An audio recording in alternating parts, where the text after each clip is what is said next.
Les amis Shalom, dans cette vidéo, on va parler des Néphilim. On a commencé à voir la vision de Daniel et on s'est arrêté sur ce verset 43 du chapitre 2 qui nous dit « Ils se mêleront à de la semence humaine » en parlant de la deuxième partie, la partie hétérogène de ce quatrième royaume qui précède la venue du royaume de Dieu. Et donc, on a commencé à effleurer le sujet des Néphilim et du transhumanisme. Alors, qui sont les Néphilim? Que nous dit l'Écriture sur les Néphilim? Premièrement, l'Écriture nous parle de ceux qu'on appelle les veilleurs, ou encore les Bnei Elohim, les fils de Dieu, qui, selon Jubilé chapitre 4, sont des anges que le Seigneur a envoyés, et leur but était d'aider, d'influencer les hommes pour que la justice règne sur terre. Et aussi bien le livre de la Genèse que le livre des Jubilés et aussi le livre d'Enoch nous racontent que ces anges se sont corrompus. Ils ont fait le serment entre eux de se corrompre, charmés par la beauté des filles des hommes.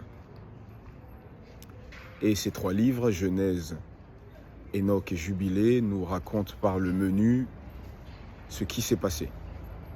Ils étaient au nombre de 200 et ils avaient 21 chefs, des chefs de dizaines, et au-dessus de ces 21 chefs, ils avaient 5 principaux chefs qui ont œuvré. Parmi les 21 chefs, on retrouve Azazel, qui est un nom très connu dans la Bible et notamment dans le Lévitique. Au chapitre 16, lorsqu'on parle de la fête de Kippour, lorsqu'on parle du bouc pour l'Éternel et du bouc pour Azazel. D'ailleurs, Azazel va se voir imputer une grande partie des fautes. Et donc, on a beaucoup d'infos sur ces veilleurs. Ces veilleurs, de leur union avec les filles des hommes, sont nés des êtres hybrides que l'Écriture appelle les Néphilim. Des êtres déchus, des êtres tombés. Et ces Néphilim, l'Écriture nous explique qu'ils ont commencé à bouffer toutes les récoltes des humains parce que leur taille faisait qu'ils avaient besoin de se nourrir beaucoup plus. Donc forcément, ils ont affamé les humains et les récoltes venant à manquer, ils ont fait ce qui était une folie à l'époque. Ils ont commencé à manger les animaux de toutes sortes, que ce soit les animaux terrestres, que ce soit les animaux volants ou les animaux aquatiques. Ce qui était une transgression à l'époque puisque le Seigneur n'avait pas encore permis de manger les animaux. Ensuite, les animaux venant à manquer, ils ont commencé à dévorer les humains. Et ils ont créé un chaos en sorte que les animaux ont commencé à se manger entre eux-mêmes. Donc on aurait là l'origine des animaux carnivores. Et les humains ont commencé à se dévorer entre eux jusqu'à ce que même les Néphilim commencent à se faire la guerre et à se détruire mutuellement. Et donc c'était un vrai chaos sur la terre. Et on peut comprendre au vu de ces descriptions que le Seigneur ait décidé de détruire la terre et de recréer une nature droite à toutes ces créatures, parce qu'il nous est dit que toute chair avait corrompu sa voie sur la terre.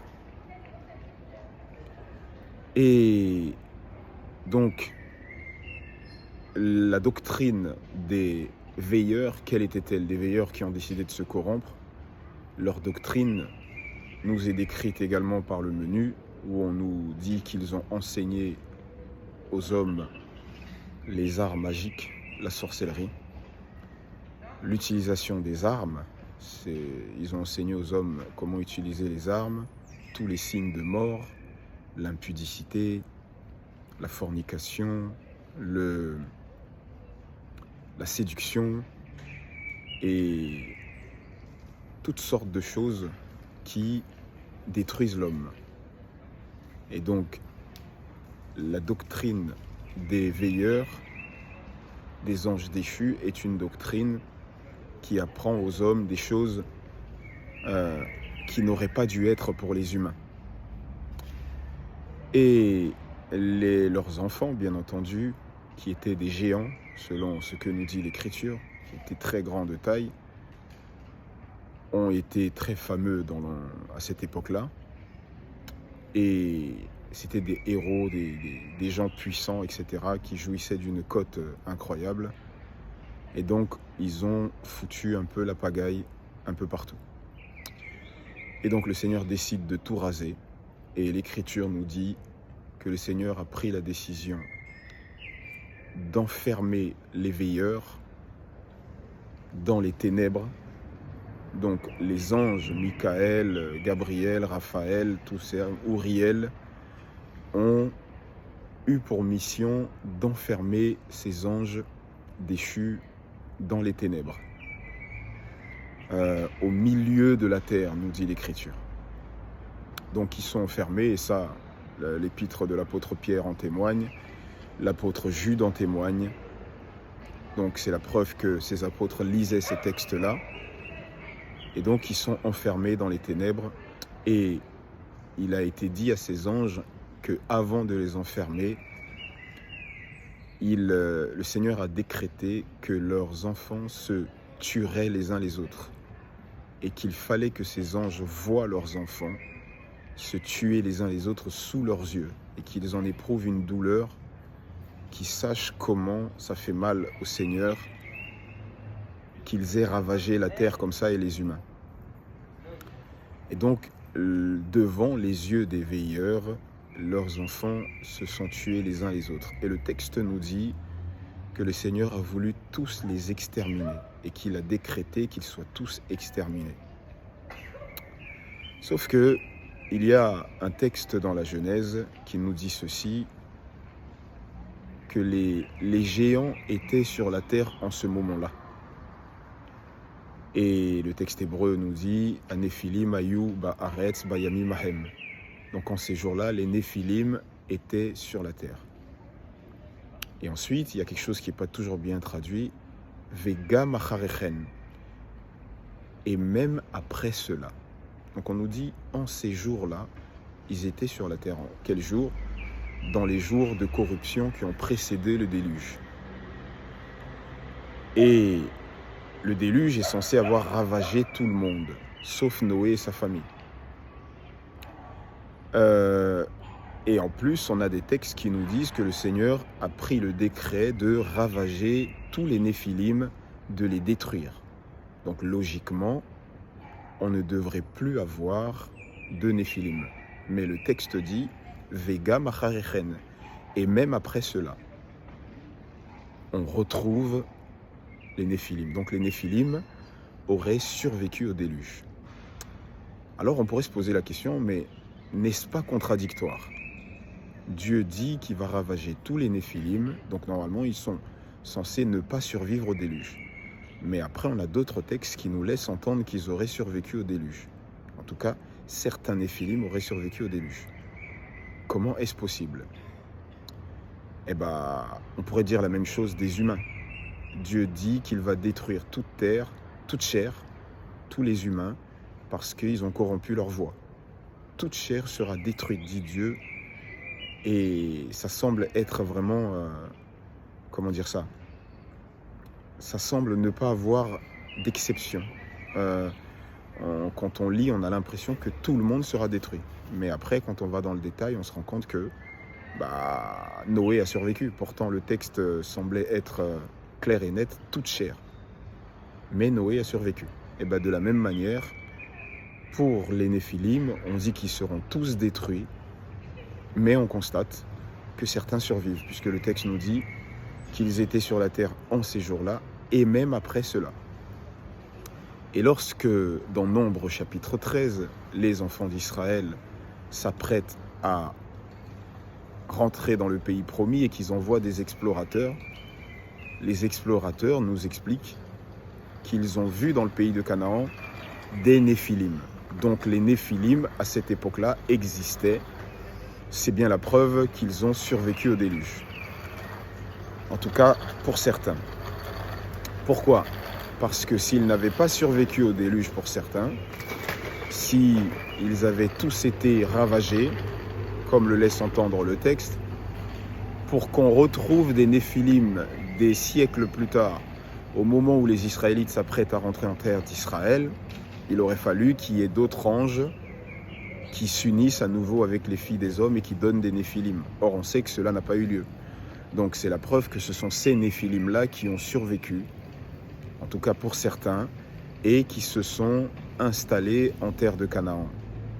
Et donc les Néphilim ont survécu, les amis. Et le trait caractériel des Néphilim, c'est de dominer les humains. C'est d'être, eux, en avant, subvenir à leurs besoins, à leurs désirs, quitte à ce que ça cause du dommage aux humains. Et c'est comme ça qu'ils ont pu manger toutes les récoltes des humains sans s'inquiéter de savoir ce que mangeraient les humains.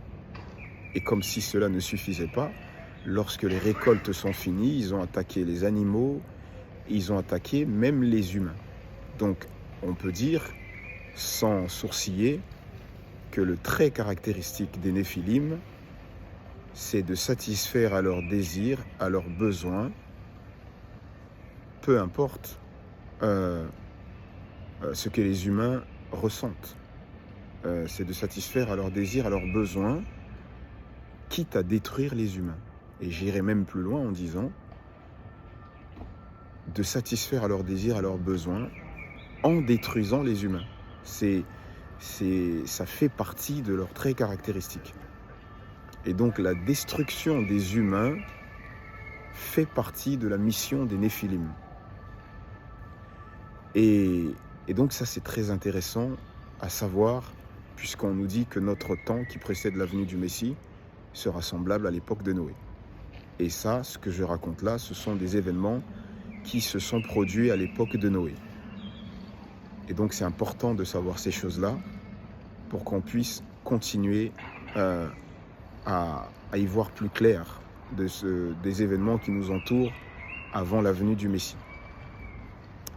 Ce sont des êtres guerriers, des êtres qui aiment la guerre et qui ont provoqué des guerres tirées de l'enseignement de leur père, qui ont enseigné la guerre et les armes aux humains. Et donc ce sont des hommes, des êtres qui excitent les guerres, qui aiment les guerres, qui aiment le sang, qui aiment voir couler le sang. Tout ça, ce sont des éléments à prendre en compte dans notre investigation sur les temps dans lesquels nous sommes qui précèdent la venue du Messie. Voilà, je vais m'arrêter là pour cette vidéo et je continuerai dans une suivante vidéo mes descriptions sur les Néphilim et les comparaisons avec notre temps. Shalom à vous et à bientôt.